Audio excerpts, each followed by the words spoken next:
కరుణా కటాక్షములను నీకు కిరీటముగా ఉంచుచున్నాడు.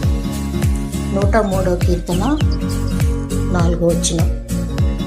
దేవుడు గొప్ప దేవుడు, బలహీనులను బలపరచువాడు, దరిద్రులను ధనవంతులుగా చేయవాడు. తన ఉచితమైన మహాకృపను బట్టి మేలుతో హృదయమును తృప్తిపరచువాడు. కృప వెంబడి కృపను దయచేయవాడు.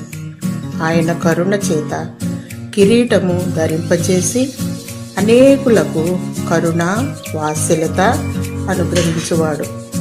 దేవుడు దయతో కరుణా కటాక్షములను ధరింపచేసి నీకు కిరీటముగా ధరింపచేసి దీవించునుగాక. ఆమేన్.